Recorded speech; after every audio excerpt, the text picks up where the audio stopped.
There we go.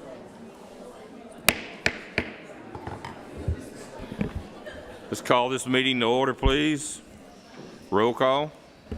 Smith. Here. Gustafson. Here. Perry. Here. Brabner. Here. Mayor. Our invocation and pledge will be led by Councilmember Mary Brabner. If you please rise.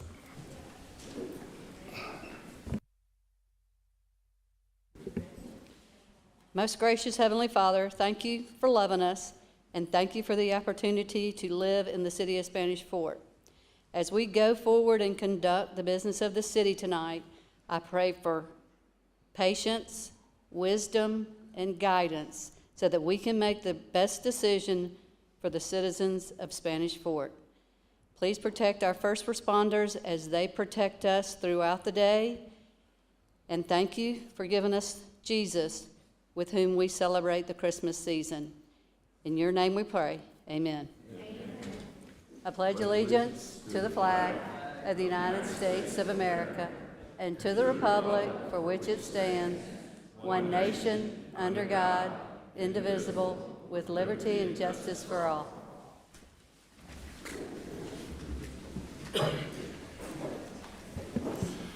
Thank you, Ms. Brabner.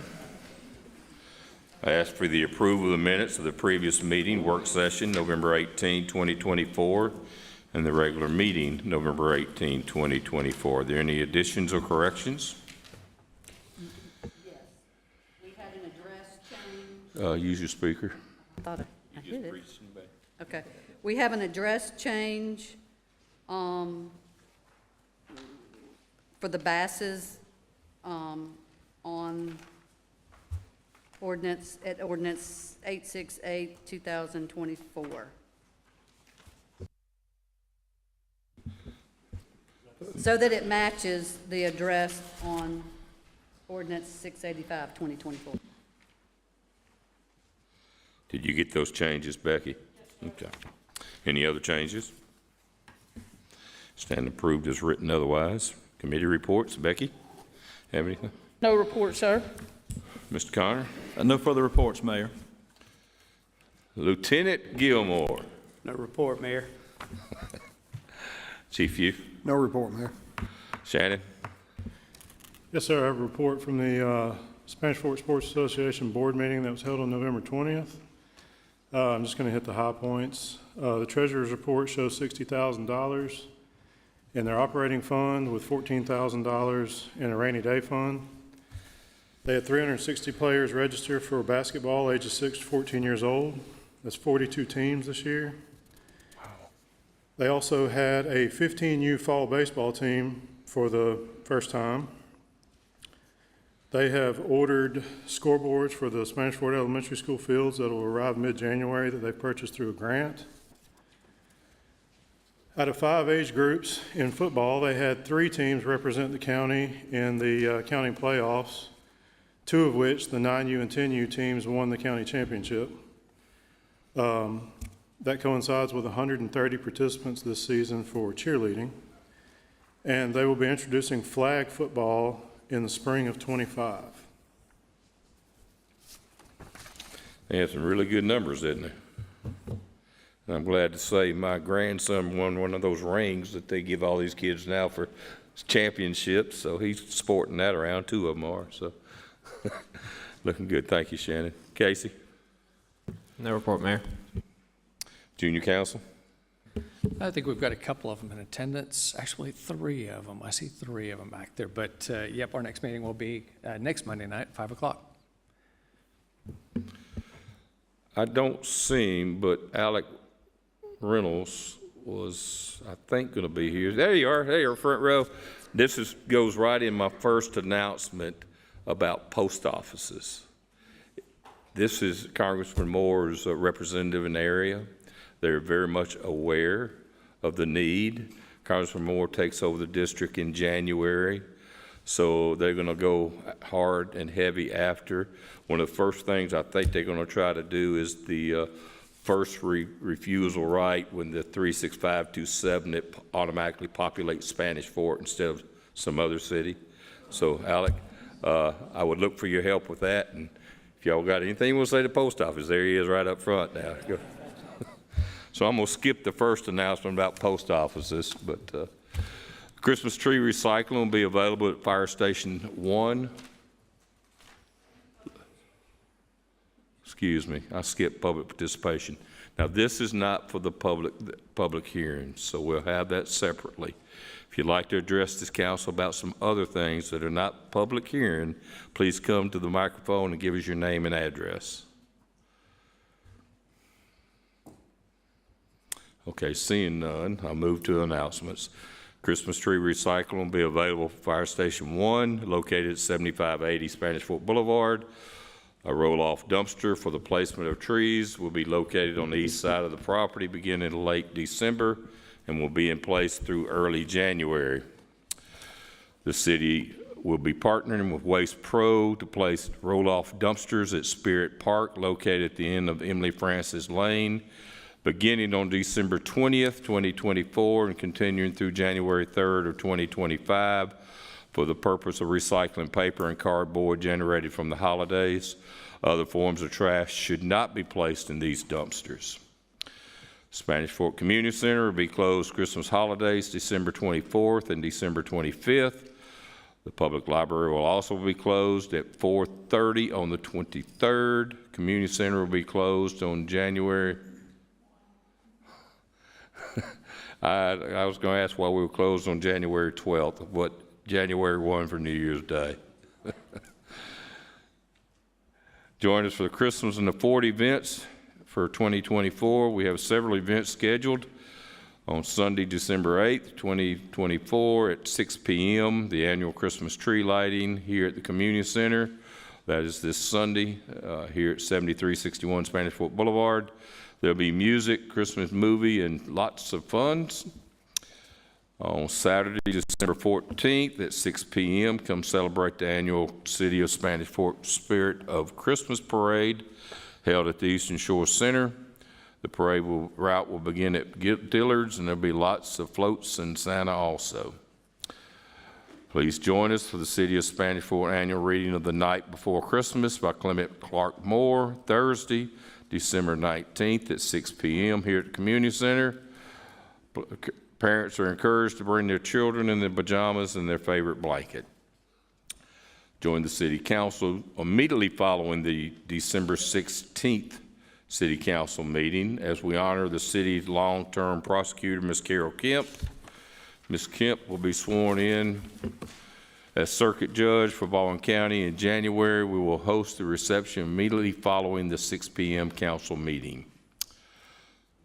Waste Pro will not pick up on Christmas Day, December 25th, or New Year's Day, January 1st. Customers scheduled for pickup on those days will instead have their residential trash picked up on the next day. All other customers will see a one-day delay in residential trash pickup the remainder of those weeks. I have the pleasure now of swearing in a new council member, Mr. Stephen J. Wynn. If you'll please come forward, and Judge Rose, if you'll do the honors.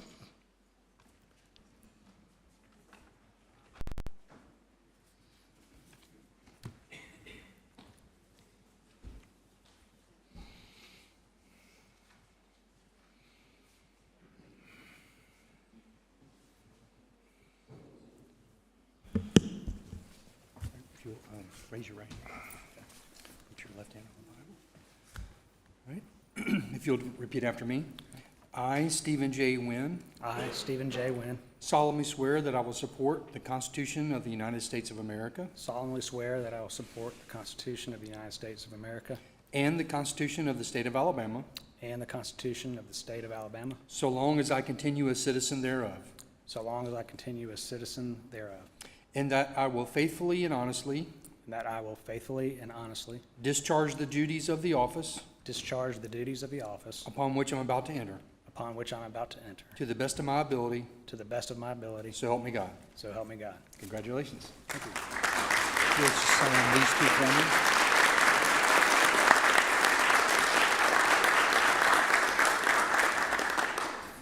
That's your copy.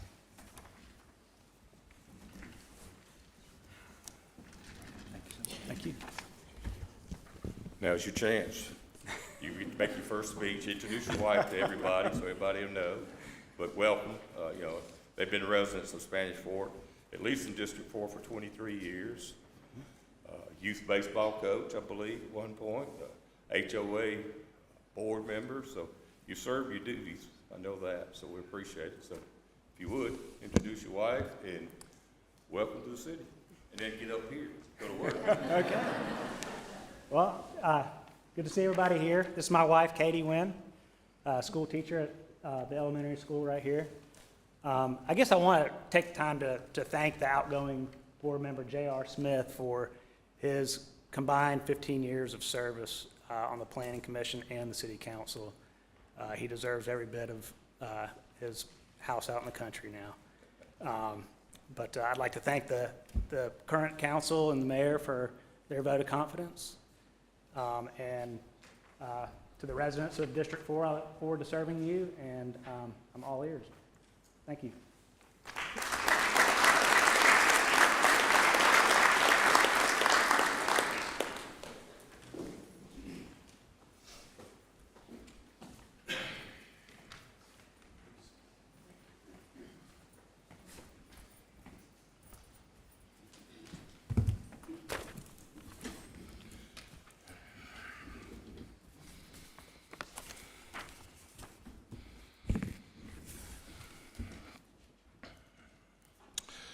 Now it's a great pleasure to recognize the Spanish Fort High School 6A state champion volleyball team.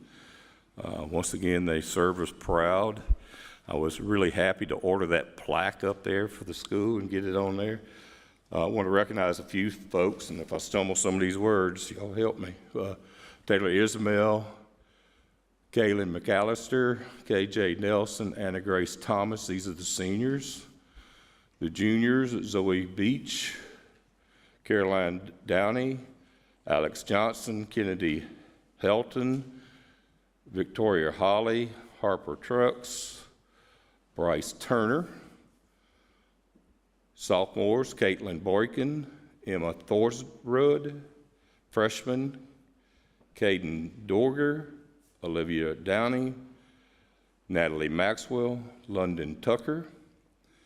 The managers, Emma Pablo, Millie Cross.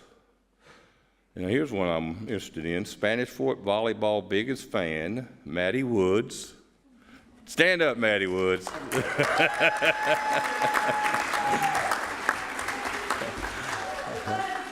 Our athletic trainer, Olivia Weeks Mathias. Coaches, Gretchen Boykin and Nicole Milam. If you'll please come forward. We have a proclamation for you, all of you.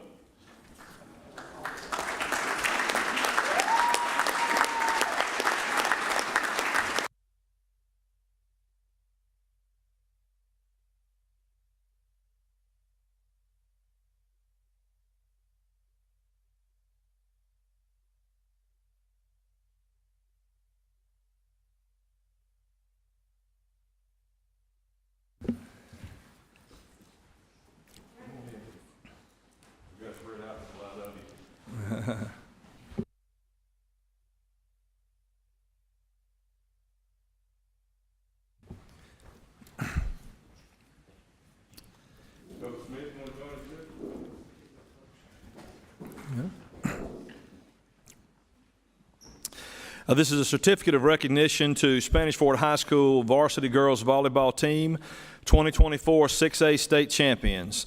Whereas the hard work, dedication, sportsmanship, talent, and exceptional team chemistry of the 2024 Spanish Fort High School girls varsity girls volleyball team has enabled those student athletes to earn the Class 6A state championship. And whereas this year has been a hard-fought, successful season for the Spanish Fort Toros, and we are proud of their records and the recognition to the Spanish Fort High School and our community by their inspired play. And whereas head coach Gretchen Boykin and assistant coach Nicole Milam were instrumental in developing pride, integrity, and high aspirations for Spanish Fort's athletic program through their dedicated service as coaches. And whereas the Spanish Fort High School varsity girls volleyball team went to the 2024 Class 6A state championships with an exceptional winning record. And at the state championship, the Toros played extremely well and ultimately defeated Pelham by a score of 3-0 to secure the championship, compiling a match record of 61 wins and only 10 losses during the season. And whereas the mayor and city council of the city of Spanish Fort wish to commend and congratulate each team member for being their best when the game was at its biggest and for persevering to win the 2024 Class 6A state title. Now, therefore, I, Michael M. McMillan, mayor of the city of Spanish Fort, Alabama, wish to publicly recognize Spanish Fort High School's varsity girls volleyball team and their coach, Gretchen Boykin, for their achievements in the sport of volleyball and salute them for the dedicated efforts to put forth as members of the 2024 Alabama 6A State Champion Girls Volleyball Team, given under my hand and the Great Seal of the City of Spanish Fort, Alabama, on this, the second day of December in the year of our Lord, 2024, Michael M. McMillan, Mayor.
All right, to the meeting. We're going to have a public hearing on ordinance number 686, 2024, an ordinance amending ordinance number 5196 of the City of Spanish Fort, changing zoning classification of certain property located at 6625 Spanish Fort Boulevard, Spanish Fort, Alabama, from B2 to B3. Mr. Connor?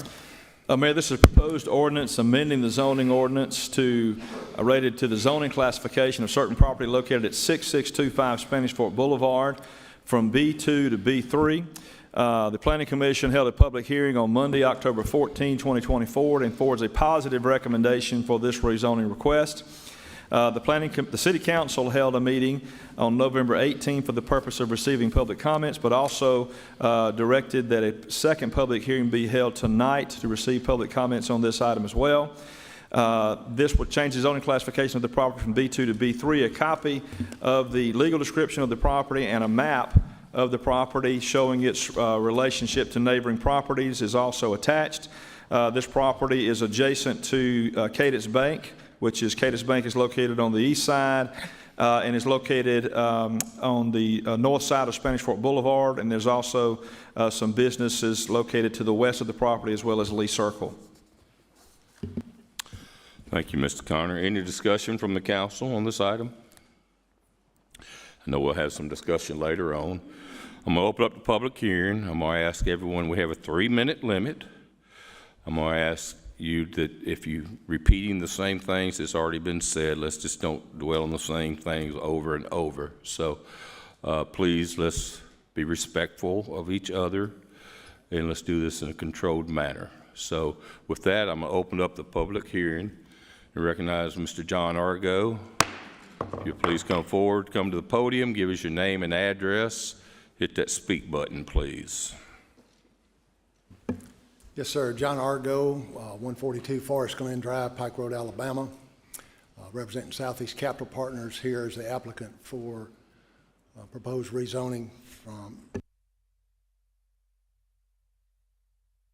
31. There have been some previous comments on why we were asking for B3, and it's really because we have to. That's the way the city zoning code requires us to ask for B3. It could be B9, B8, whatever. We would apply for whatever number we're supposed to in order to have an entitled use. Oil change in this case requires B3, so that's why we applied for B3. We'll note we do have a Planning Commission favorable recommendation supporting the application. Mr. Connor, I believe if the council rezones it B3, we still have to go back to Planning Commission to have the actual use approved as well as a site plan approval. Is that correct? Yes, that particular use, Mayor and Council, would require Planning Commission approval to actually be used for that purpose in B3. Okay. Just want people to realize this isn't the last step. It's just one of the bases we have to run in order to execute a use here in the city. I will say this to the council. This B3 use is a soft use. The building we propose is about 1,700 square feet. The floor area ratio is about 0.03. It's about 1/8 the size of a typical building. A floor area ratio of 0.25 is what you would typically find on a commercial lot. So we've got a very tiny building, if you will, and much smaller than is typical. The customer activity is conducted inside. Unlike other commercial activities that require very large parking lots, these folks are bringing vehicles inside service bays, and we actually conduct all the activity inside the building. So want to point that out. The other thing I would say, the service bays themselves, I understand in compliance with the zoning ordinance, cannot face US 31. They must be oriented in another direction. In this case, the building would be placed perpendicular to US 31, and you would have, facing US 31, you would see an all-brick facade. So that also softens the use as well. I think I pointed out last time, only about 1/3 of our lot, or excuse me, about 2/3 of our lot is actually usable. The west 1/3 that happens to be closest to Lee Circle and some of the other B2 uses is all already occupied by a large ALDOT storm drain pipe that cannot move. There's a lift station that's in place that cannot be relocated. There's also electrical gear. So utilities. Okay, I'm going quick. We're also eliminating one of the two access points to US 31, and we'll only have one driveway on the 31. Zoning-wise, I would say B3 belongs at major intersections. Our east line is about 110 feet from a traffic light, so we're clearly at a major intersection. We have a vacant business lot. It's been used for business before. We hope it can be used again. We believe B3 is for an oil change is correct. And in answer to a prior question about cross-access, the PMB lot directly behind us has a lawful cross-access across this lot to US 31. That's not our doing. That already exists. Any use of this lot, whether it's by us or anybody else, cannot deprive that lot behind us of lawful access to US 31. It would be landlocked if it did. So I just want to make sure folks understand that's part and parcel and comes along with purchasing the property. With that, if you have questions later, I'm happy to address those with council. Thank you, sir. Thank you. Nancy Milford. Thank you. I'm a little tongue-tied because of being stressed. I live at 135 Confederate Drive. I request my comments be included in the minutes for this meeting and for the rezoning case for B3 for any and all of those properties. I'm not coming back to this. I also request that the minutes for the last meeting, council meeting regarding these 3 properties be posted online so that the residents can verify their comments were in fact included in the meeting minutes, and so that if damage is done by this proposed development, which I think is likely, there will be an accurate record of objections. I object to the proposed rezoning for B3. I think most of us feel like that is an access to those other 2 properties. I felt disappointed, betrayed, dismissed, and undervalued as a resident when no vote on the proposed rezoning for this parcel was taken by the council at the last meeting, because from a planning perspective, There was more than adequate reason to turn this rezoning down with a no vote. And those reasons include there was not one positive comment made by the residents affected by the decision. The proposed rezoning will overburden the existing businesses. The proposed rezoning does not provide appropriate transitional zoning from an intense B3 to the residential neighborhoods and does not meet the existing comprehensive plan. The property is already zone B2.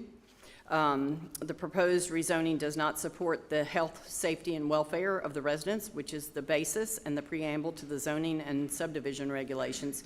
In fact, the rezoning for both an oil change facility and a grocery store will negatively affect the existing businesses by putting too many of the same businesses' uses in the same place.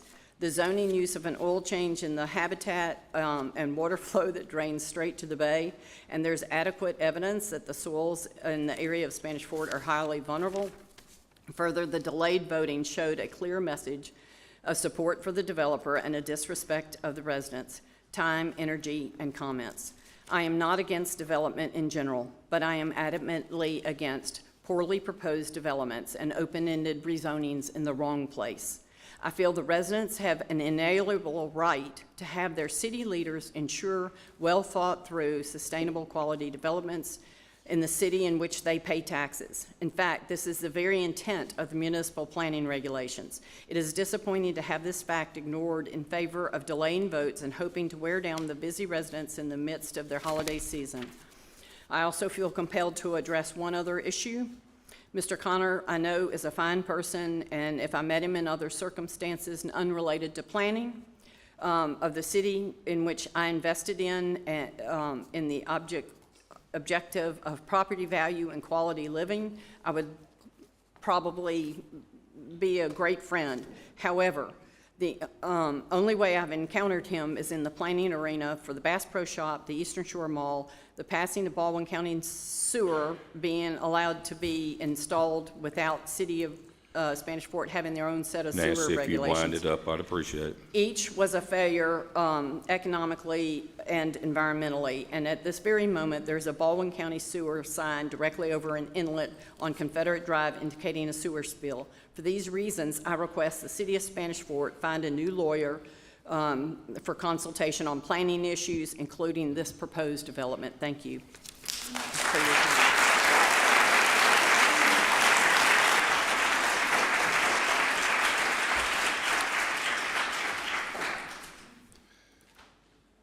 Amy Stukas, did I pronounce that right?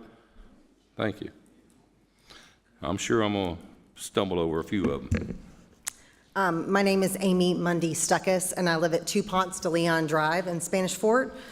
I'm going to be speaking about the impacts of this development on water management. Throughout these discussions, the issue of water management and mitigation has been brought up repeatedly by the residents impacted by it, by the city attorney, by Mobile Baykeeper representatives. We know water is a major factor affecting the development of this lot. The inherent risk not getting it right cannot be overstated. A gentleman in the November 18th meeting referenced the Bass Pro Shop issue as it impacted his home in Lake Forest, causing major flooding and the subsequent sale of his home. When we don't get it right, innocent people get hurt, and this impacts all of our property values. Knowing that, why would we consider rezoning this lot to B3, which would lead to other potential businesses? This presents a risk for environmental concerns and the potential of flooding of the properties around this lot. The good folks on the General Lee Circle do not want this, and the majority of the people that live in this community do not want this. They spoke the last meeting. They would be most affected by it if they don't get the water management part right. The elevated risk that coming with this rezoning are not just warranted, and to consider the desires of one out of the county developer over the residents who will be most affected by this is just plain wrong. I ask the mayor and the city council to vote no on 686-2024, the request to rezone this to B3. Thank you.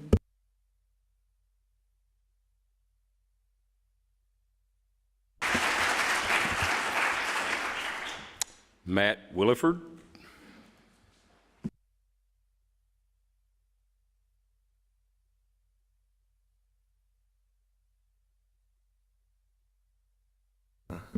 All right, check. Okay. Good evening. I'll be brief. My name is Matt Williford, 30798 Parapet Court.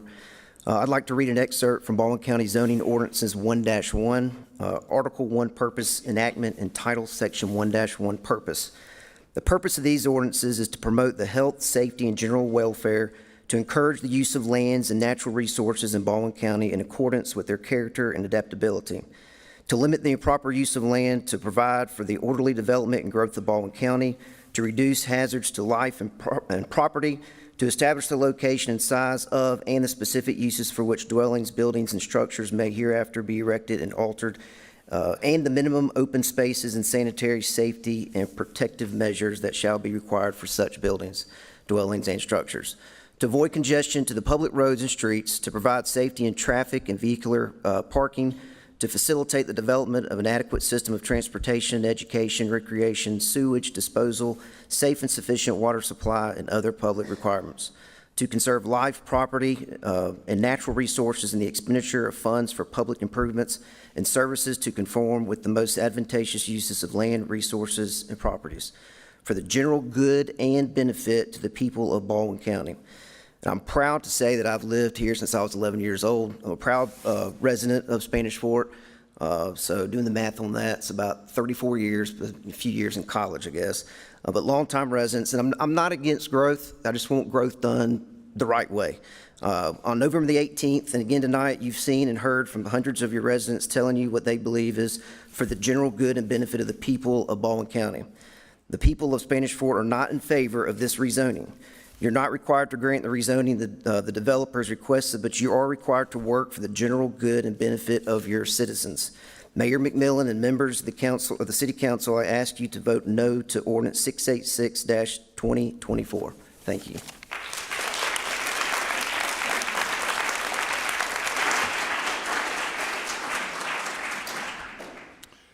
Christine Saya, or I never get that last word. Before I start, Treasurer Adams was supposed to be here with Mobile Bay Keepers to express their opposition to this rezoning request. She contacted me about an hour ago. Her boyfriend is in the ICU. He's been in a pretty tragic accident. So prayers first for her. And then I want to talk a little bit about property values. I'm a former realtor and a former real estate appraiser. I've retired, but I do have a little bit of information on this. So I'm going to read, as always. Like most of my neighbors, my house is my largest financial asset and part of what I will leave to my children. As a former real estate agent and appraiser, I know from experience that property values in business-dense communities do not fare as well as those in primarily residential communities. But my home is more than a house. It is a community. Spanish Fort is rich in history, heart, and humble folks. We live quietly, except on game days. And we celebrate together year-round with witches' rides, lawnmower races, Christmas markets, and Mardi Gras parades. We know by name our people at Rouse's, Piggly Wiggly, Ace Hardware. These are our people. And, of course, our beloved Wilson's Garage, and I'm pretty sure there's not a person in this room that hasn't been to Wilson's Garage at least a time or two. Our history is in our name, Spanish Fort. It's who we are. Elected officials are elected to serve the majority of their constituency. In this circumstance, the developer of this property cannot be described as the majority of your constituency. The thousands of homes and families impacted by your decision on this issue have been represented on November 18th and again this evening. I ask that you look carefully at these people who are giving up Monday night football, big deal here, and dinner with their kids to be here. Finally, you have heard from dozens of people in opposition. You have heard from only one person in favor. Why is this even a consideration? If there is no financial interest in this, why is this not a definite no vote? Mayor McMillan and members of the City Council, I ask you to please vote no to Ordinance 686-2024. Thank you for your time.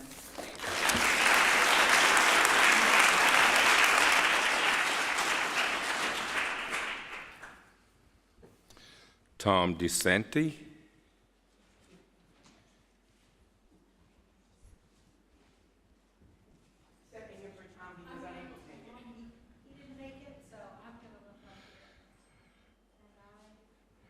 this button, and Would you hopefully you give can us hear me. your name and address? Yes, my name is Patricia Coates, like jackets, no E, and I live at 6482 Garrison Drive. And I'm happy to say that we chose Spanish Fort to retire after 35 years serving our country in the Navy and Defense Intelligence. And we love this community. And we are very concerned about the impact rezoning this land to B3 would have on traffic at not only this intersection, but all of those around it. The convergence of 225, 31, and 98 and the causeway have long presented challenges and safety risks for our community. Anyone who has traversed this intersection on a regular basis, and we all know that's a lot of us, knows that it is already exceedingly overburdened on a daily basis. There are dozens of subdivisions and thousands of homes that utilize this junction daily. And Fairhope, Daphne, all of these other people use our conduits to get through there, and that causes risk. And it's a burden that we have to bear because we're at the causeway, and it's an alternative to I-10. Adding a B3 zone property, which by its very definition will bring increased vehicular traffic and noise to this intersection, will significantly increase the risk for accidents and injury in an already overburdened state. This applies particularly to the residents of General Lee Circle who take their lives in their hands daily each time they attempt to exit their homes onto Spanish Fort Boulevard. That is with the current traffic load. Imagine what this will be like for them with a B3 business adding more vehicles to that already dicey situation. And I'm going to speak for my specific neighborhood, Garrison Ridge, as well. We already deal with significant backup just to get onto 31, and we put our lives in our hands every day to get onto 31 to go anywhere. And that additional traffic load is going to increase the risk of our families. We are a small neighborhood, but we are mighty, and we have small children who are able to walk the streets at night and play until the street light comes out like we did. I have not, in 35 years moving around this country and this world, seen another neighborhood that still functions like we all grew up. And our neighborhood does right now. But when you bring in this development, and if you put this oil change business there, that's going to open up the rest of that development, because as the developer said, that has to be left open for them to have access. It's going to happen, and we will not be able to stop it. And we're giving up our safety and our ability for our children to grow up the way we did. And it's a rare, rare opportunity for those families to offer their children, and it matters to me. And I ask that the mayor and the city council vote no to the rezoning of this subdivision and community.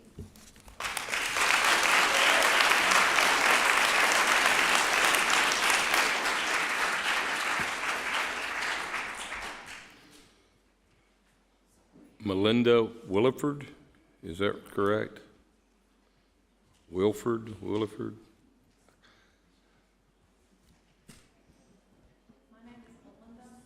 Hit the speak button, please.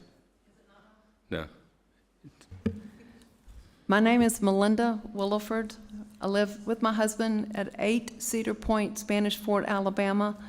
We've been residents there for 32 years, raised our 2 boys who still live in this area, and they are raising 4 grandsons. The developer, I'm going to speak today about environmental. The developer has requested this 1.3 acre lot be upzoned so he can put on an oil change or an oil station. This lot abuts land that, as Mr. Connors noted in the November 18th meeting, is mostly wetlands. To unnecessarily invite the increased risk of improper handling and disposal of used motor oils and other chemicals that are contaminant waterways, soil, and harm aquatic and wildlife just cannot be justified, given there are already 2 oil changes places within 1,000 feet of this location. And we know that that's not the decision on what to put there so much, or the fact that there's competition, but it needs to be taken into consideration, because you are the planners for this community. It is not unusual for small amounts of oil to be incidentally or accidentally spilled during the oil change process.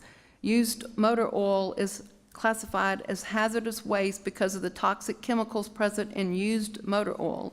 Even these small amounts can cause environmental consequences. In addition, some processes like cleaning parts and solvents can release volatile organic compounds, or VOCs, into the air. To unnecessarily expose our community and our environment to added pollutants at this location seems inconsistent with good city planning. I respectfully ask the mayor and city council to vote no to rezoning this land.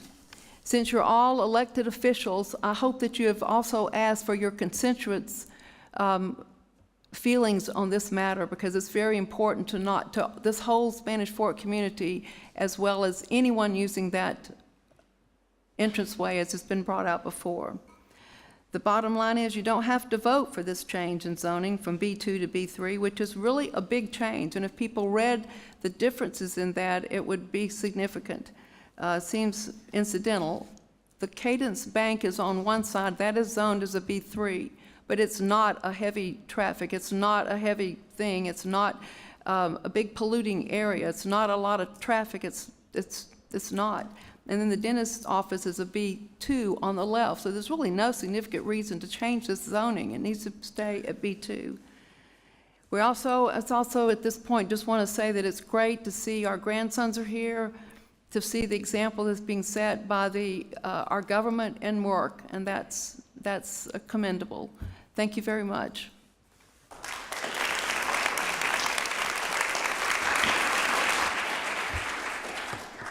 Peter Sire.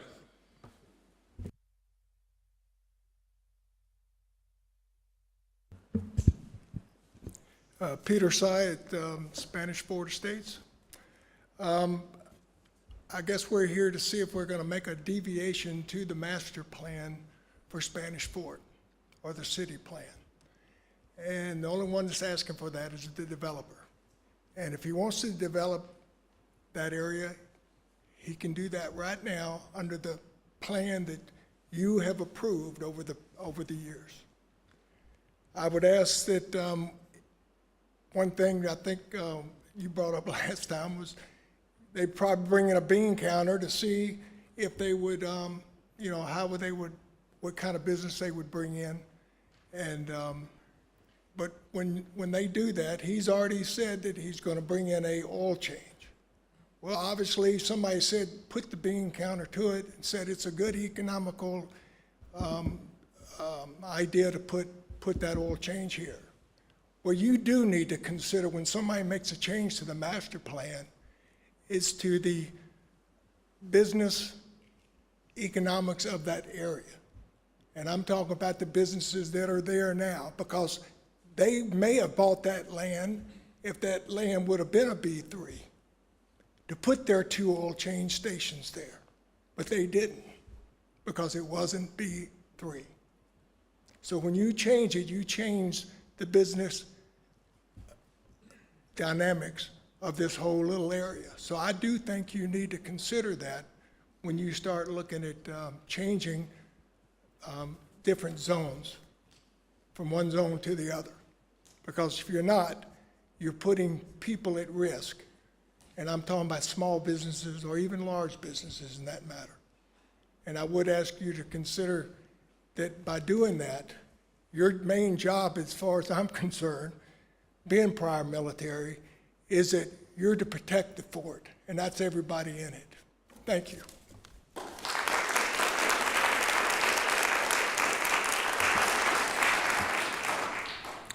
Bryant Thompson.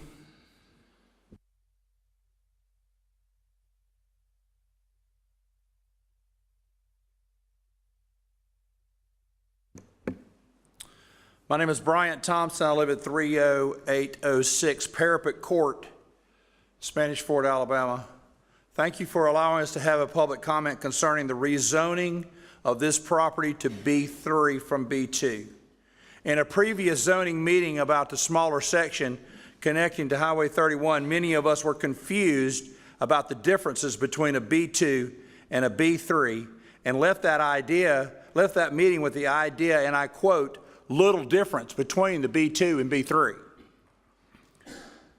We have since clarified the truth about the section of land that this developer is wanting to build another oil change place.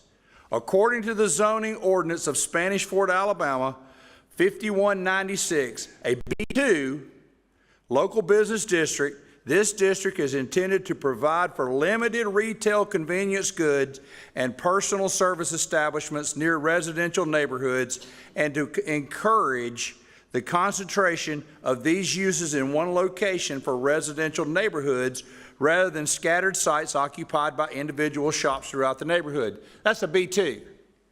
B3, general business district. This district is intended to provide opportunity for activities causing noise and heavy traffic, not considered compatible with more restrictive business districts. So we can conclude there is actually a huge difference between a B2 and a B3 zoning. B3 zoning is causing noise and heavy traffic, not suitable for residential neighborhoods or limited businesses. B2 is simply not. Number two, according to the comprehensive map of Spanish Fort prepared by MacTech Engineering and Consultation, Inc. from Kennesaw, Georgia, that the city of Spanish Fort contracted with to submit the current comprehensive study, the future land use map concerning the mapping question should be zoned for a future parks and recreation area, not an oil change place. We can now see the engineering firm obviously understood the needs of the area better than the developer from Montgomery that wants an oil change place to help receive the zoning for the next area that will lower our property values and our lifetime investments of our homes. We can all stick our heads in the sand if we do not believe that this area in question is not a gateway to the area that will destroy those values and jeopardize our safety and increase the overburdened already traffic area, threaten our river systems and bays, and cause huge problems in flooding. Just as the same development company did in Midtown Mobile that the community there will never recover from. You can ask them now how the November floods were, and they're still reeling from that.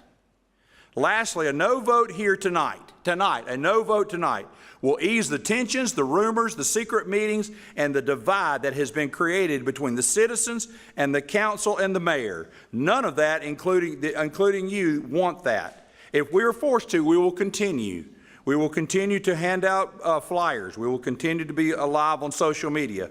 We will continue to invite the media. We will continue to go and bring other people in here to fight this zoning ordinance. A no vote could possibly stop all this and relieve the distrust caused by this developer that told me just a few months ago he wanted to be a good neighbor. A no vote tonight will end that. Thank you.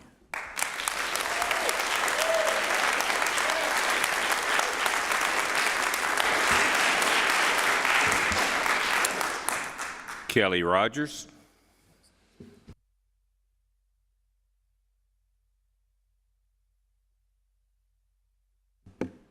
Good evening, everyone. I wanted to welcome Mr. Wren. We are in your district, and my husband and I look forward to having you represent us and to also help support you however we can. So, welcome.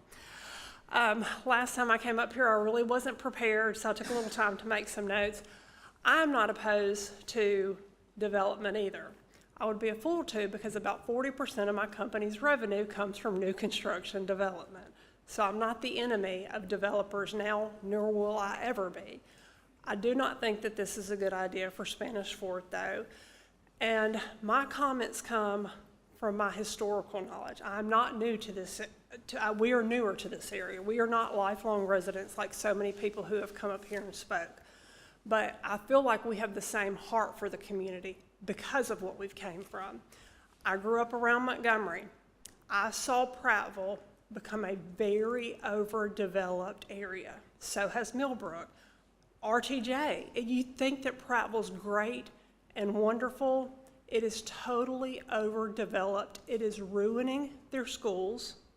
Their crime rate is outrageous. 27% increase in violent crimes right by the highly overdeveloped areas by the interstate for Prattville, including some very devastating crimes that happened at the half-empty High Point Town Center. So just so you guys know, ma'am, we're not the only place that has a half-empty shopping center. It went very wrong in Prattville. That place still sits half-empty. It's a constant complaint. It happens. So just know that we're not the only ones that have that situation. But the other thing is, like I say, their schools, Prattville at one point was one of the best school districts in this state. They are now a 5 out of 10 on great schools. Spanish Fort High School is an 8 out of 10. They got a 75 on their recent state report card. Spanish Fort High School has a 95. We need to keep it that way with the proper balance of development in this community. I'll also say that that area, with all the additional revenue, you would think that they would have an abundance of money for their schools. They are constantly going to taxpayers asking for increases. So the overdevelopment has not solved any revenue issues, which I don't see in Spanish Fort. Very excited about the things that we see here going on in the community. It certainly doesn't seem like we're desperate for money that we're going to get from an oil change place.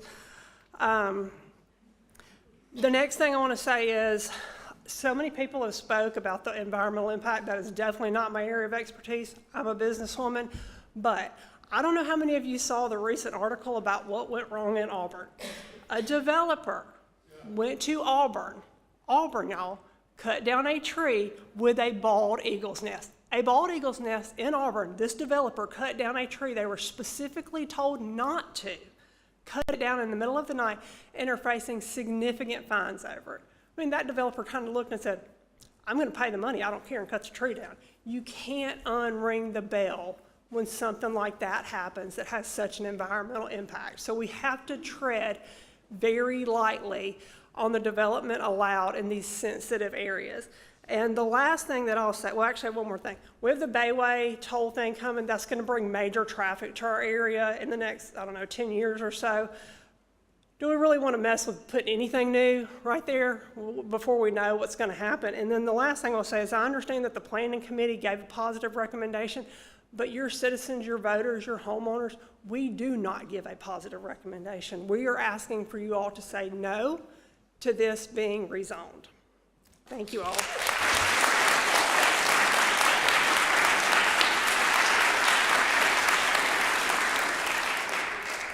All right, I know I'm gonna mess this one up. Majum Guillory? Pardon? Mijonet? I told you I was gonna mess it up. Everybody calls me Missy.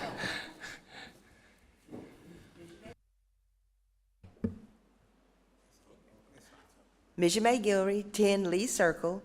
My biggest concern with the builder wanting this little tiny piece of property that is right on the edge of my subdivision is to make a backhanded deal to get an easement so he would have access to behind our subdivision.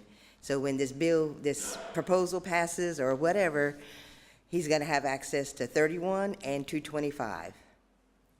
That's it. Besides reiterating everything that everyone else has said tonight, we do not want this. We do not need this. An oil change place with one on the left-hand side of us and one on the right-hand side of us makes no sense. But him getting this little piece of property and getting the zoning changed will allow him to just come and destroy our neighborhood. That's all. Thank you. Yeah.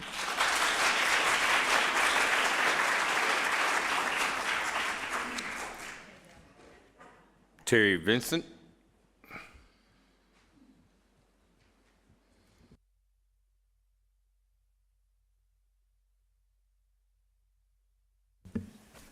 Terry Vincent, 301 Spanish Main. Google map that and spread it out to 225 and you'll see my concern about this issue. Are you going to vote on this tonight? We'll answer at the end of the comments, sir. Are you going to vote on it It tonight? will be up to the council if we vote on it or not tonight. So much for transparency. So, anyway, I'm retired from the Coast Guard. I've lived on the East Coast, West Coast, Gulf Coast, Alaska, Hawaii, been all over. It's the only town I've ever been in that I've really, truly been happy with. It's also the only town I've ever been in where the mayor votes. And he won't recuse himself because he's in the food service industry. Amazing to me. From my office window, I used to see, 20 years ago, red-tailed fox run in front of my office window facing my pond, and I knew it was going to be a good day. I've seen otters in my pond, and they're all gone now. And by the way, can you put the schematic with the road on it, on that piece of property, the proposed road? The only thing I got was Exhibit 1. Casey, can you put it on the board?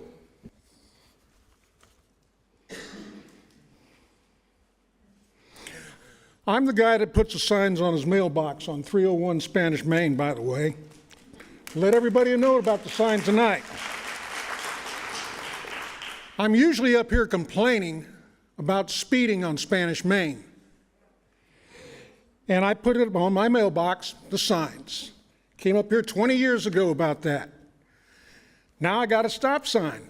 It only took 20 years and your name and J.R. Smith's name on that sign. 10 days later, there was a stop sign up at the top of that hill after I put your names on there. There's no people, this community does not trust anybody up here except for Ms. Bradner. She's the only one that asks questions. And I can't say anything about the new city council member. There is a road, there's a schematic with a road. This isn't the schematic that we had up last time.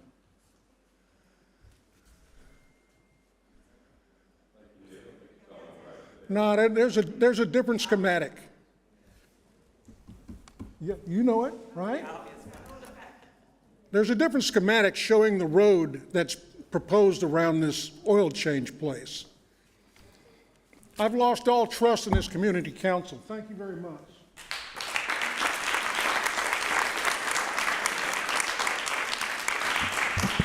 Kyle Weeks.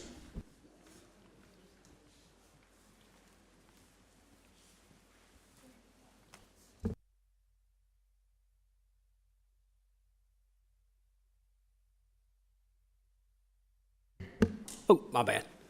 Kyle Weeks, 30836 Parapet Court. I too would like to go back to that Exhibit A. I'm a guy that I like to observe things, and I think just from listening tonight, Mr. Mayor, the first council that we were here, I know there was a lot of words that were spoken. I would think we would all agree tonight, you're starting to hear from the heart of people. Your people, the people that you're supposed to be serving. It's not just words. You're hearing from our heart tonight. We do have a vested interest. Mr. John, whenever he got done with his proposal last time, he didn't stick around for the rest of the council meeting. He was done. He left. He does not have a vested interest in this community. Your people that are here tonight do. And what you're hearing from tonight is our hearts. Now, with this exhibit here, I believe that you admitted after Mr. Bass spoke the last time, the last council meeting, you were not aware of this road, this access road on these exhibits. We went to Mr. John's meeting at whatever Hilton Garden Inn or wherever it was. We saw a whole array of exhibits there. There was probably at least 10 to 12 exhibits there.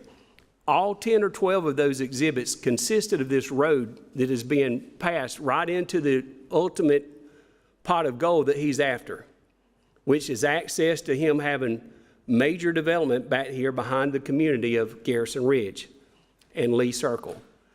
Your people here are telling you from our hearts, vote no on this. We don't want it.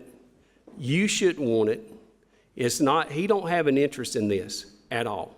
And so we're asking you tonight, vote be transparent, and vote on this, and let's at least try to develop the communities that we already got. I mean, we got Bass Pro that needs a lot of help. We've got Container Park that could use a lot of help. And you got Eastern Shore Center that could also use a lot of help in development. We do not need another development. We certainly don't need an oil change because Wilson Service Center gave up the owner with his life, and yet they still have remained in this community. They don't need to have somebody that is an outside source. They don't care about this. They want this, but what they want is that road.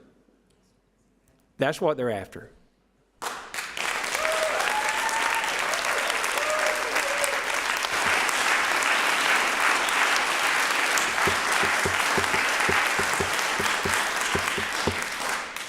Tim Dozier.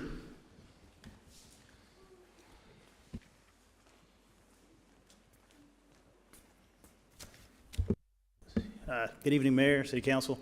I'm glad this exhibit's up because it's actually what I want to talk about also in the traffic. I believe the point of clarity from the last meeting is that in order to have an oil change place here, it actually has to be a B4. And that the loophole is to keep it a B3 and to get approval from the Planning Commission. So I can't understand if it's truly an oil change place, why we wouldn't be considering a B4 here and not a B3 with another hoop to jump through if we weren't really after this road that we just talked about. And also, when you look at it as a B4, the reason that that intersection is because it's actually a heavy business zoning clarification.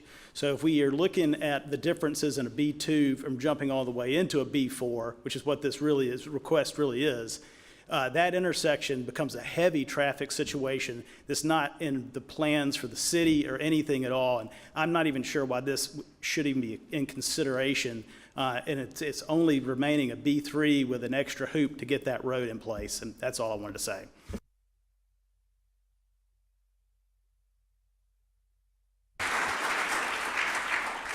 Charles Cattell.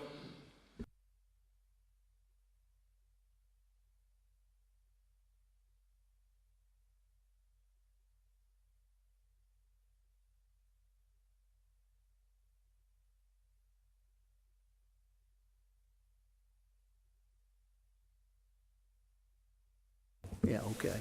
Charles Cattell, I live at 30889 Blakely River Road. I've been a resident of Spanish Fort for 49 years. And it's been great, and we really love living here. I turned down a lot of other jobs to stay in Spanish Fort. I am dedicated to seeing things done the right way. I appreciate the board's position if somebody wants to change, the zoning, they can apply, and you've got to listen to us and our opinions. I trust that, obviously, that y'all will make the right decision on this matter. Because we just don't need it. And then the things that we're very concerned about, and people have already mentioned, is the traffic conditions, especially with the construction that's going, hopefully, start to straighten out the I-10 bridge, which should have been done 20 years ago. So we appreciate what y'all are doing, and I have confidence that you'll make the right decision. Incidentally, I'm very pro-capitalist. I've owned my own businesses. I've been an independent manufacturer's rep. There's nobody that loves capitalism more than I do because it has greatly changed my life. And so I appreciate y'all, and I think for sure you've heard the people speak, and it's a no-brainer, especially with the changes that are going to happen with the I-10 construction going on. Thank you.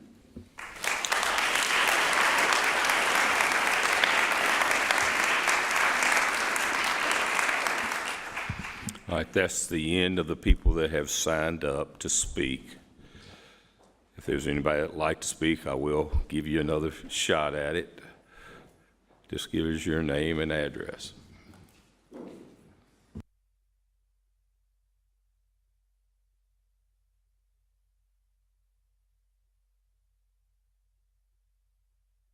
a little bit thick. All right. Oh, shit. All right. Can you hear me now?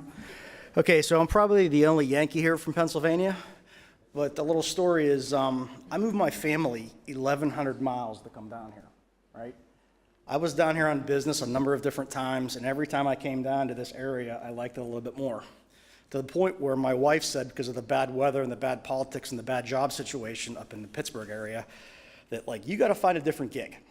So here I am. I moved my family 1,100 miles, right? And what I can tell you is this: when I lived in the Pittsburgh area, I went through very similar things up there, where people were leaving the city of Pittsburgh because of overtaxing, overregulation. They all moved north.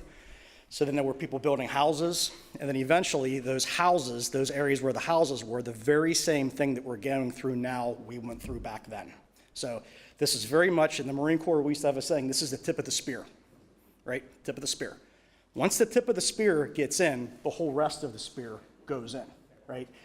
So if you look at that map, I think reasonable people would look at that and say, golly, like we're gonna shoehorn in this small business into a high traffic area, which is already having lots of accidents. That's a two-dimensional view. If you were to put topography on that, where it's in 3 dimensions, it's not flat, there's all kinds of water issues, that doesn't even make sense. The only realistic viewpoint, I think, is that this is a tip of the spear. Get an easement to develop the back, okay? We have enough other areas here zoned for businesses that are underutilized and underappreciated. We should focus on those areas rather than destroy the very thing that made this area great. That's it.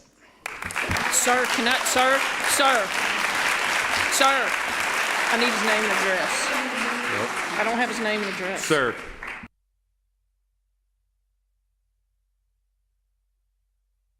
I'm sorry, we do need that. That's all right. So John Mancos, 7746 Marlboro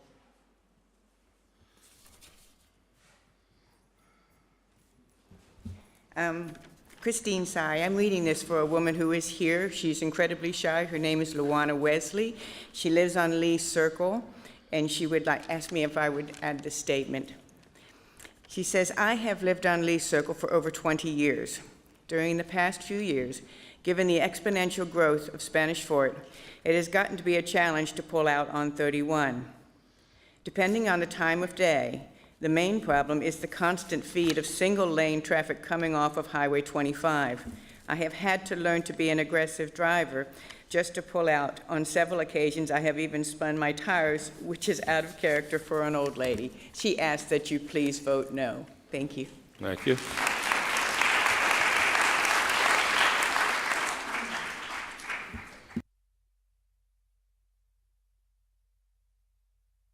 I'm going to close the public hearing. Discussion from the council.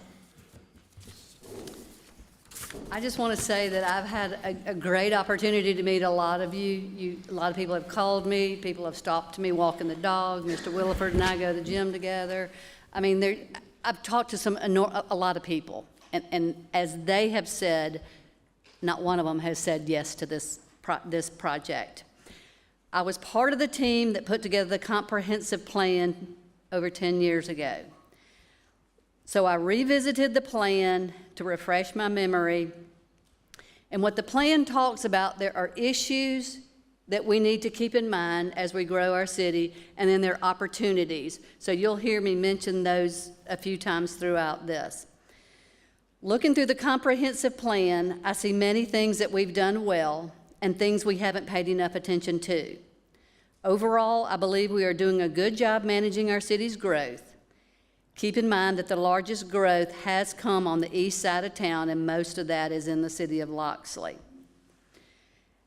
As part of managing our growth, we have kept the big box retailers to the 2 malls along I-10, the Eastern Shore Center and the Spanish Fort Town Center. When the comprehensive plan was created, we already had the 2 shopping centers that house Rouse's and Piggly Wiggly. So adding another big box retailer inside our city was not intended. And in my opinion, you can't talk about the specific rezoning tonight without mentioning the other parcels. As people have mentioned, B2 is local business, which is limited retail, convenience goods, and personal service establishments near residential neighborhoods. B3 is general business. It provides opportunities for activities causing noise and heavy traffic. These uses could also serve a regional as well as a local market and require proximity to major transportation routes. Getting into the meat of the comprehensive plan, if you look at 2.3.8, the economic development, they bring up an issue of large undeveloped properties in key locations near the center of the city and the potential environmental and social impacts of development of those land areas. In the opportunity section, it talks about developing a town square, including a municipal complex, which we are working on now along Highway 31. The property in question, with the two different rezoning requests, the issue is now upon us to do the right thing. We have the opportunity today to not negatively impact this undeveloped land in the center of our city and save this property for less invasive use and less impact to surrounding property owners. 2.5.3 talks about historical and cultural resources. The issue there is lack of emphasis on historical and cultural resources, which are unique to Spanish Fort. The opportunity here is a potential partnership with Blakely State Park and other public facilities to enhance tourism through development of a local history museum and recognition of scenic and historical corridors.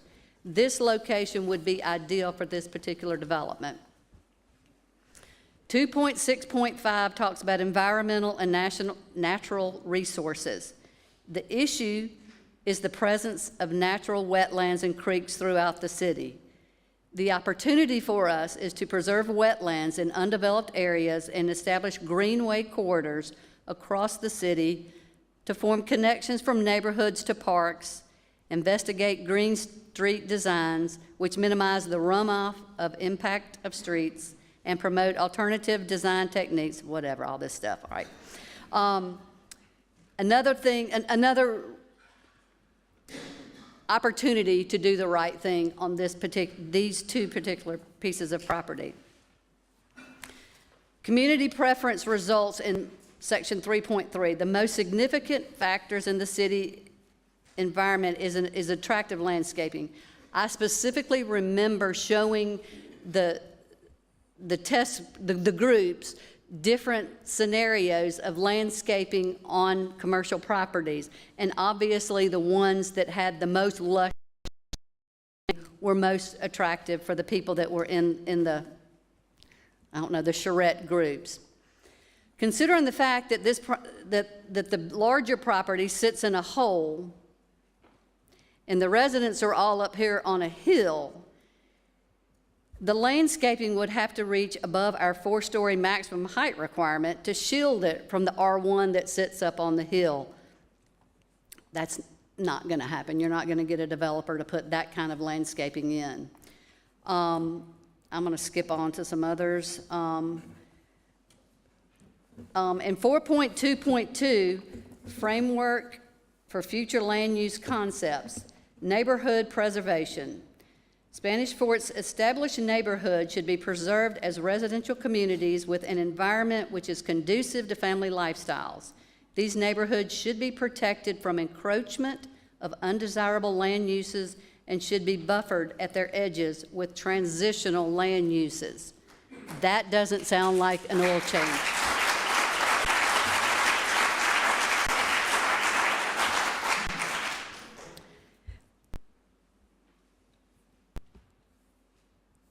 The use in question of an oil change in a B3 is already stretching it, because it really should be in a B4, except by Planning Commission right. We're already stretching it by going to a B3. When we developed the comprehensive plan, Highway 31 was to be, those that abut Highway 31 were to be B2. Why are we changing it? If you look at this particular picture, Cadence Bank is a B3, but a bank also fits in a B2. And I don't know about you, I'm a banker, and I've not seen any crowded lobbies in a bank in a very long time. So even though it is a B3, it's actually a B2. At this time, I'm not in support of rezoning this property.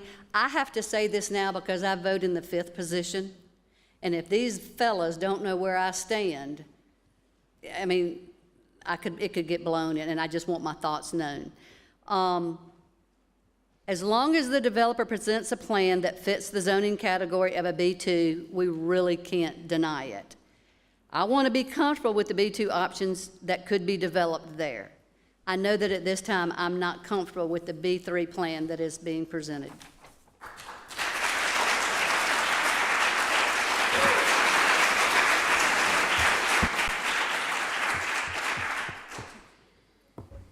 Discussion? Yeah, I'd like to say a few things. Over the past week and a half, I've had the opportunity to meet with several residents of the Garrison Ridge neighborhood, the Woodlands, Spanish Village, and they all shared their concerns. And what I wanted to do tonight was express that to the rest of the council, but I feel like I can't say it any better than you already have. As a matter of fact, I've crossed out everything that I want to talk about because you've already expressed that. But one thing I did want to bring up that Mary just kind of addressed at the very end there is my concern, and I think we should all think about, is the fact that all of those businesses on that strip are B2. If we rezone this to B3, you know, who's going to stop all the other B2s from asking to be rezoned to B3, and then there's a firestorm. So that is one of my biggest concerns with this. And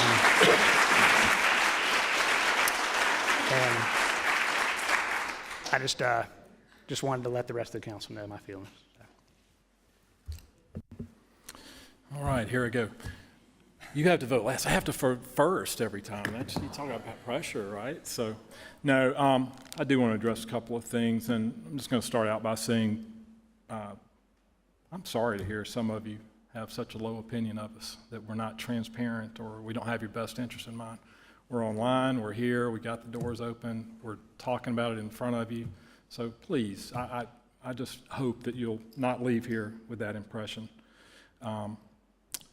And I can tell you that your being here and bringing your concerns to us does move the needle. It can and does. I appreciate your passion.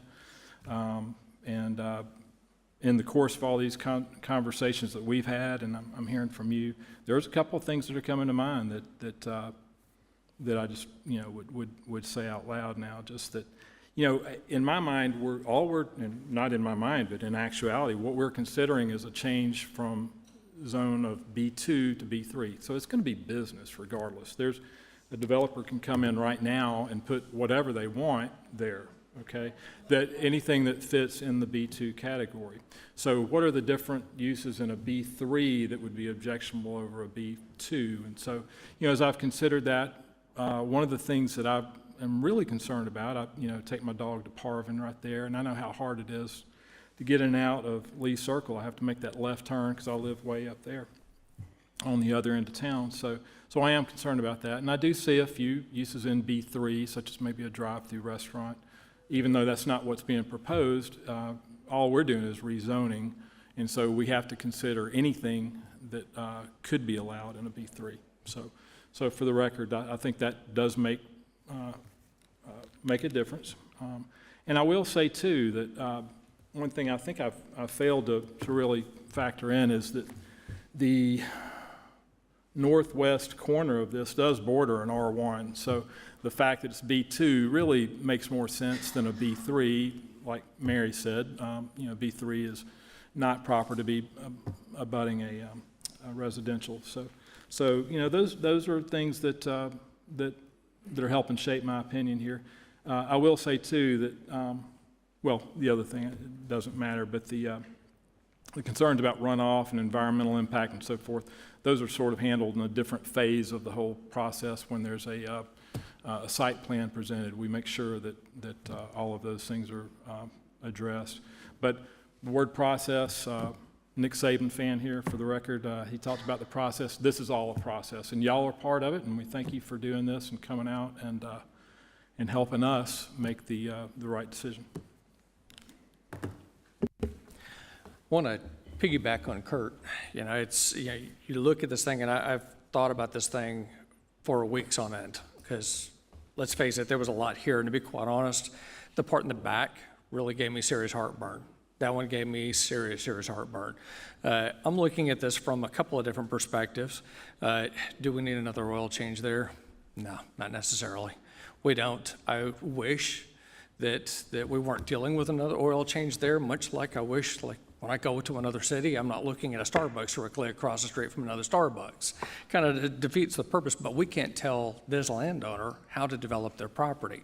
And one thing that we have been remiss on, one of the things that none of us have really considered, is that this landowner does have rights to develop a property. It's this like somebody coming in and telling you, you can't paint your house green because, well, we just don't like green. So, you know, I've thought a lot of this stuff. I will tell you, I'm very familiar with this lot. This lot has a retaining wall in the back, and for good reason, because it has to take a steep drop off. So systematically, the only buildable part of this thing is going to be roughly the size of Dr. Kern's office and the dry cleaner. That's pretty much all they're going to be able to get on it.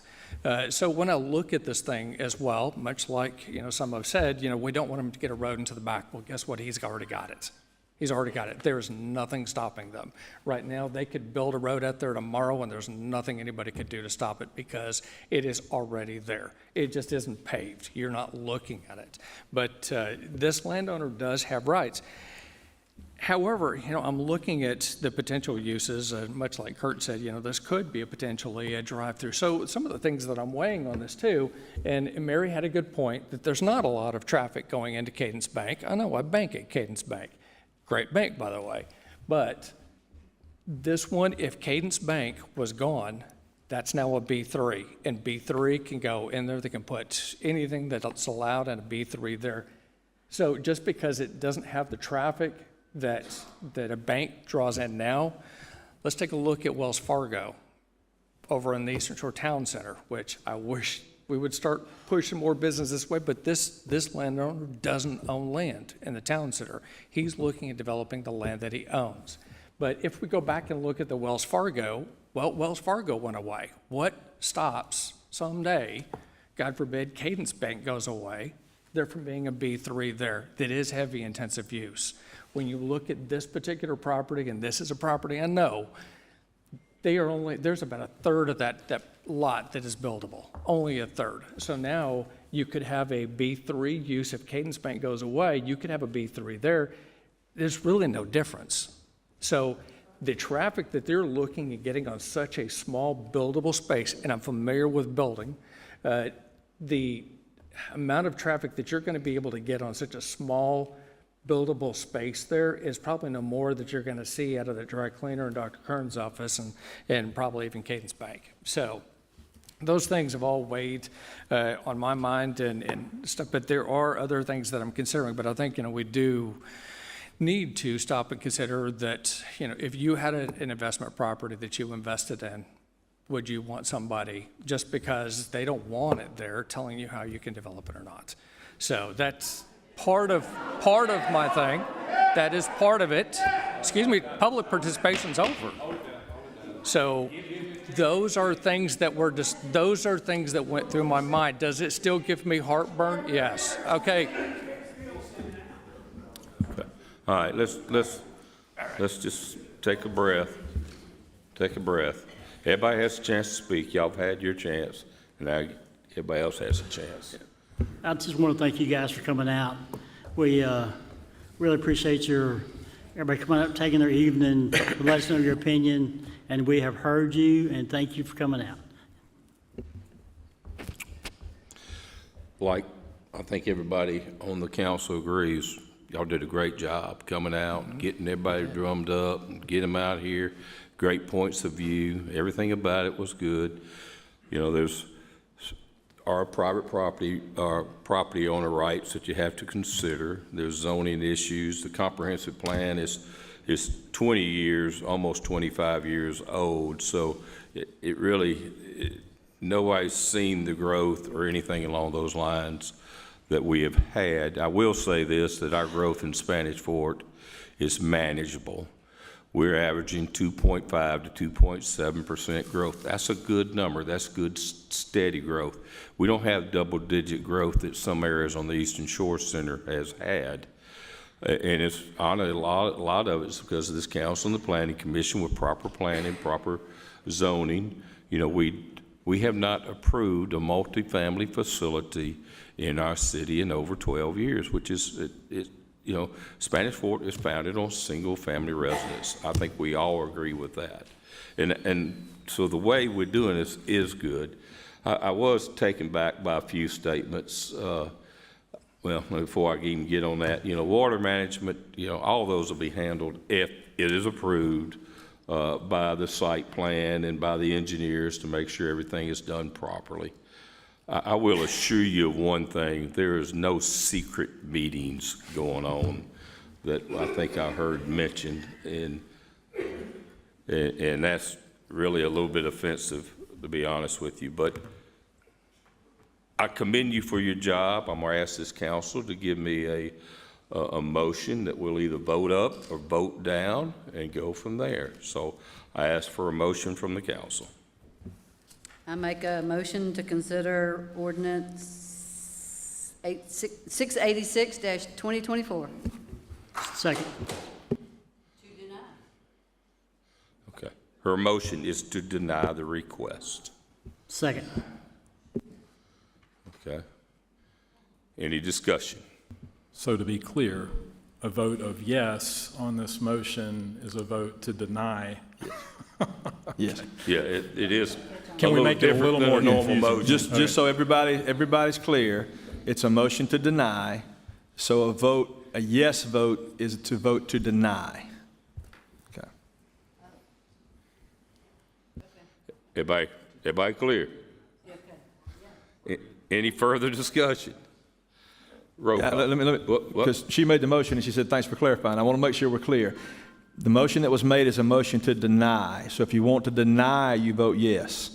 If you want the motion to fail, you vote no. So everybody make sure we're clear. Yes, ma'am. We'll straight what we need to do. Roll call, Ms. Gaines. Kurt Smith. Yes. After considering the landowner's rights and everything involved. You voted yes, Mr. Smith, to the motion. Mr. Gustafson. After considering the landowner's rights and also considering, much like I mentioned about Cadence Bank being a B3 or B2, likewise can be said about this particular property, and a B3 on that would indeed open it up to drive-throughs, which would be just a horrible, horrible place to put a fast food restaurant. So I vote yes. Mr. Perry. Yes. Yes. Hell yes.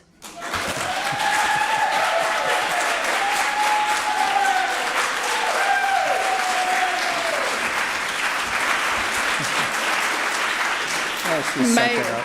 Do I get to vote? No, it doesn't really matter at all. You're right. But I'll vote yes also. I'm not going to buck the whole council on this thing at all. So it has failed.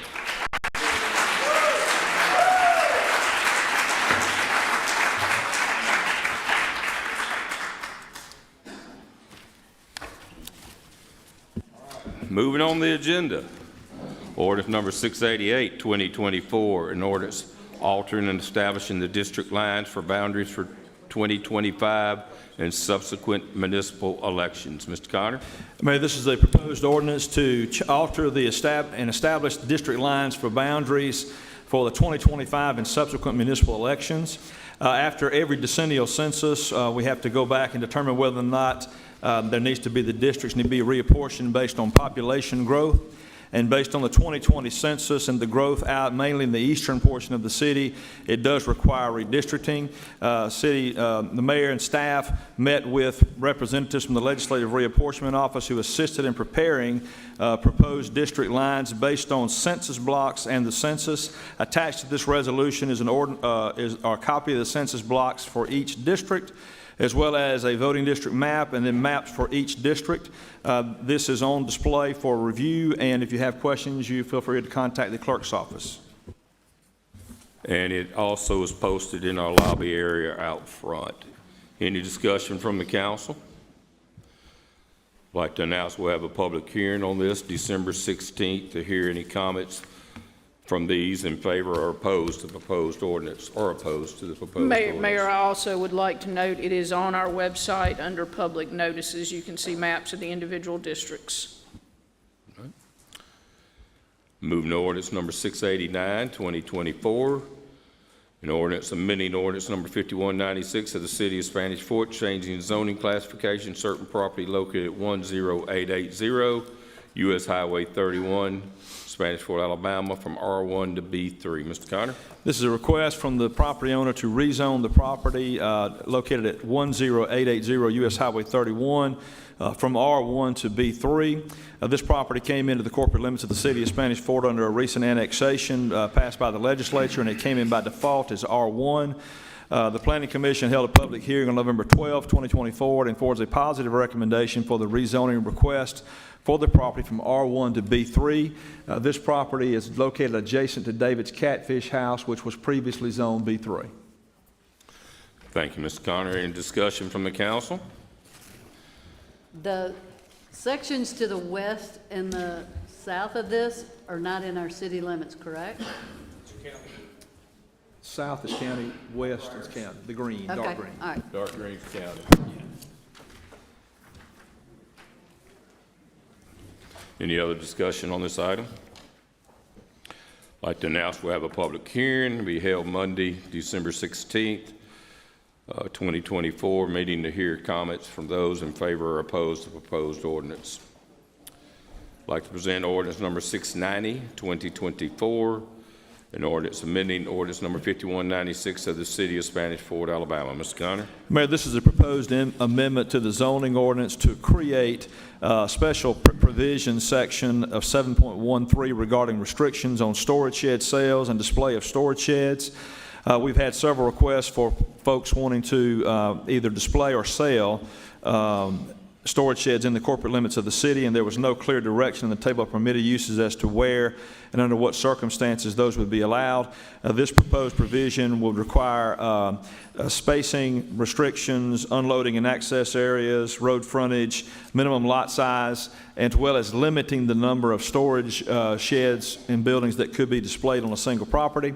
The table of permitted uses as drafted would allow this to be in B3 with Planning Commission approval, B4 with Planning Commission approval, and R1 in M1 by right.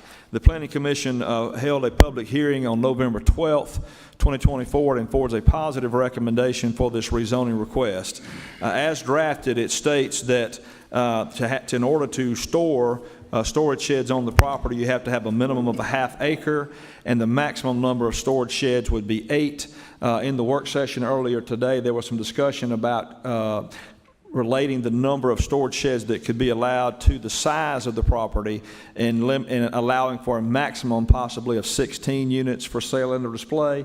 And the discussion at the work session was that this would be removed from the agenda and sent back to the Planning Commission for further discussion and recommendation.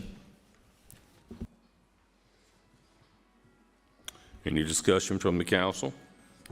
Can we also ask the Planning Commission to remove it out of B3 with Planning Commission approval? I'd rather only see it in B4 or M1. Will you ask them to discuss that? Absolutely.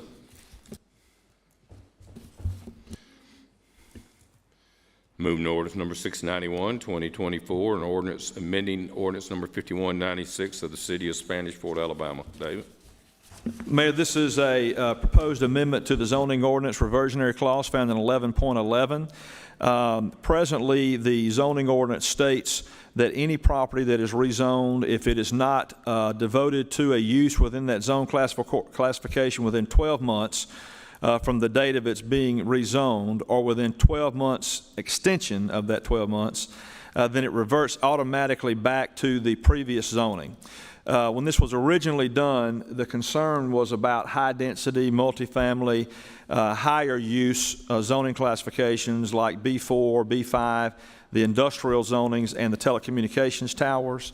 It has been discussion and recommendation is that it not apply to R1 rezonings and R2 rezonings, which are the low-density single-family dwellings, or to B1, B2, and B3, which are your general business classifications. So in the event of a rezoning to a higher density residential use, multifamily, mobile home park, B4 high retail, high use, B5 hotel, motel, industrial, and telecommunications tower district.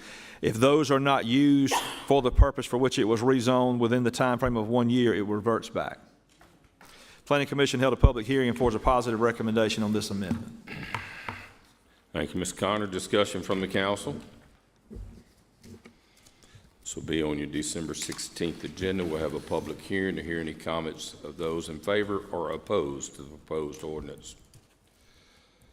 I'd like to present Resolution 1463, 2024, a resolution authorizing the mayor to enter in an agreement with Bay Point Drywall and Construction for the construction of a pavilion at Loyalty Park in the city of Spanish Fort. Mr. Connor? Mayor, this is a proposed resolution authorizing the mayor to execute an agreement with Bay Point Drywall and Construction for the construction of a pavilion at Loyalty Park, which is the new dog park that's under construction. A copy of the proposed agreement is a proposal is attached to Exhibit 1. The total amount of the improvements to be constructed by Bay Point Drywall is $60,000. It was discussed in the work session that the city still has available American Rescue Plan funds, and so there's a proposal that we amend the ordinance to add Section 2, which would state that the City Council hereby designates and authorizes the use of American Rescue Plan funds received by the City of Spanish Fort in accordance with all applicable laws, rules, and regulations. And then the present Section 2, which is the effective clause, which says this resolution shall become effective immediately upon its adoption, shall be renumbered to be Section 3. And so, based on those discussions, if someone wants to make that motion as amended, that would address the concerns discussed at the work session. Thank you, Mr. Connor. Discussion from the council. As I talked about in the work session, we are on a little bit of a crunch. We have to obligate American Rescue Plan monies by the end of this calendar year. We only have one more meeting, so this seemed like the appropriate place. We feel like we're going to be about $110,000 to $120,000 left after we complete some major drainage projects in this city, which we've already obligated to. If we don't spend all of the government money, we'll have to send it back. So I figured this would be a good time to spend it. We've got a good way to do it, and it's a simple way to accomplish this goal. So, any further discussion? A very rare occasion when our mayor wants to spend money. Let's spend it here. Well, we already decided we were spending it. I just want to split it for one pot, but others, we don't have to send anything back. The other pot's costing us a lot, so. Okay, do I have a motion? Make a motion to adopt Resolution 1463, 2024 as amended. Second. Discussion? Roll call? Smith? Yes. Gustafson? Yes. Perry? Yes. Wynn? Yes. Brabner? Yes. Mayor? Yes, the resolution is adopted. I'd like to present Resolution 1465, 2024, a resolution authorizing the mayor to enter an agreement with LIG Services, LLC, for the provision and installation of sod at Loyalty Park in the city of Spanish Fort. David? Mayor, this is a proposed resolution to authorize the mayor to execute an agreement with LIG Services for the provision and installation of sod at Loyalty Park. A copy of the proposal is attached to the resolution in the amount of $13,573. As discussed at the work session, it was requested that this resolution be amended to add Section 2, which states that the City Council hereby designates and authorizes the use of American Rescue Plan funds received by the City of Spanish Fort in accordance with all applicable rules, regulations, for this project. Thank you, Mr. Connor. Discussion? If a motion is made, Mayor, it should be to make it with the as amended, with those proposed amendments. Do I have a motion? Motion to adopt Resolution 1465, 2024 as amended. Second? Discussion? Roll call? Smith. Yes. Gustafson. Yes. Perry. Yes. Wynn. Yes. Brabner. Mayor. Yes, the resolution is adopted. I'd like to present Resolution 1466, 2024, a resolution authorizing the mayor to enter an agreement with Mobile Fence Company, Inc. for the provision and installation of fencing at Loyalty Park in the city of Spanish Fort. David? Mayor, this would authorize the mayor to execute a contract with Mobile Fence Company, Inc. for the provision and installation of fencing at Loyalty Park. A copy of the proposal is attached to the resolution. It is in the amount of $22,167. As discussed at the work session, it has been recommended that this resolution be amended to add Section 2, which states that the City Council hereby designates and authorizes the use of American Rescue Plan funds received by the City of Spanish Fort in accordance with all applicable laws, rules, and regulations. And then Section 2 will be renumbered to Section 3, and if a motion is made, it is recommended that the motion be made to adopt the resolution as amended. Discussion? Do I have a motion? Make a motion to adopt Resolution 1466, 2024 as amended. Second. Discussion? Roll call? Smith. Yes. Gustafson. Yes. Perry. Yes. Wynn. Yes. Brabner. Mayor. Yes, the resolution is adopted. I'd like to present Resolution 1468, 2024, a resolution authorizing the mayor of the city of Spanish Fort to make a grant application for Federal Emergency Management Agency Assistance of Firefighters Grant. Mr. Connor? This resolution authorizes the mayor to execute a proposed application for the Federal Emergency Management Agency's firefighter grant program. This will be done in conjunction with JMCM Consulting to apply for grant funds. This has been an ongoing project of the Spanish Fort Volunteer Fire Department and is now continuing with the department as a Spanish Fort Fire Department. Thank you, Mr. Connor. Discussion from the council. Here again, it's an opportunity to spend some federal money and us match 10%. So I think this is something we'd want to do. Do I have a motion? I make a motion to adopt resolution number 1468, 2024. This first motion. Second.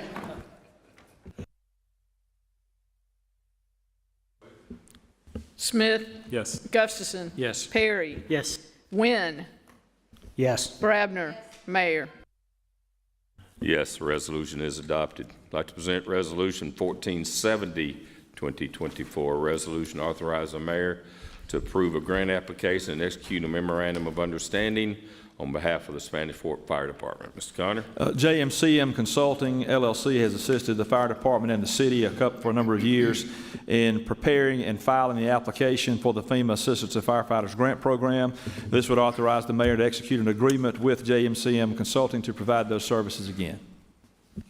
Thank you, Mr. Connor. Discussion from the council? For the record, Mr. Mayor, I believe you introduced this as 1470 instead of 1469. Is that correct? 1470 is correct. I'm sorry. Ms. Gaines? That was a grant application before that, 1469. You're correct. Thank you, sir. Wait now. We're on 1470 now. We passed 1469. That's the grant application. 1468, 2024 resolution is approving and authorizing the mayor to file the application.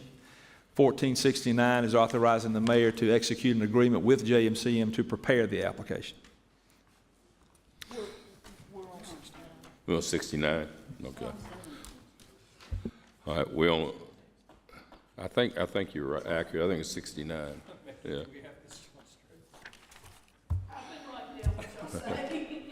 Any discussion on 1469? Do I have a motion? Motion to adopt Resolution 1469, 2024. Second. Discussion? Roll call? Smith, Yes. Gustafson, Yes. Perry, Yes. Wynn, Yes. Brabner. Mayor. Yes. Resolution is adopted. I'd like to present Resolution 1470, 2024, a resolution authorizing the mayor to approve a grant application and execute a memorandum of understanding on behalf of the Spanish Fort Fire Department. I think I read that wrong last time. It caused all the problems. So, Okay. Connie? Resolution number 1470 authorizes the mayor to execute a memorandum of understanding on behalf of the Spanish Fort Fire Rescue Department with other fire departments in Baldwin County to apply for and obtain potential grant funding to purchase additional equipment that is compatible with the P25 radio system that is operated throughout the county to increase and encourage interoperability between all the departments. This proposed agreement is similar to the agreement that was entered into last year and would allow the departments to increase their buying capacity and grant funding capacity in order to buy as many radios as necessary. Any discussion from the council? Do I have a motion? Make a motion to approve Resolution 1470, 2024. Second. Discussion? Roll call? Smith, Yes. Gustafson. Yes. Perry. Yes. Wynn, Yes. Brabner. Mayor. Resolution is adopted. I'd like to introduce Resolution 1472, 2024, a resolution establishing paid holidays for eligible city employees and staff for the 2025 calendar year. Mr. Connor? This is a proposed resolution establishing the actual days to be taken for the holidays to be observed by the city. This is consistent with the personnel manual of the City of Spanish Fort and includes the days for all major holidays as well as 2 personal days for the employees. Thank you, Ms. Connor. Any discussion from the council? This will be on your December 16th agenda. We have a request for a 020 restaurant retail liquor license, Pier House Restaurant Bar, Orange Beach, Inc., doing business as Pier House Restaurant Bar, 5872 Battleship Parkway, Spanish Fort, Alabama. Ms. Connor. Mayor, this is a request for restaurant retail liquor license by Pier House Restaurant Bar, Orange Beach, Inc. The documentation is attached and appears to be in order for the City Council's review and consideration.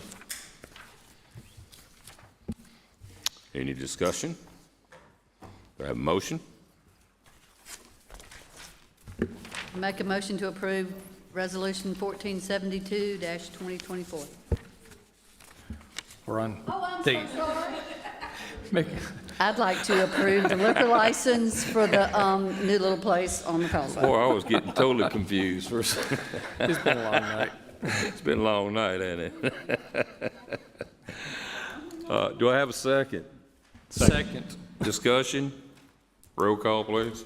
Smith, Yes. Gustafson. Yes. Perry. Yes. Wynn, Yes. Brabner. Mayor. Any other business come before the council tonight? Do I have a motion to adjourn? So moved.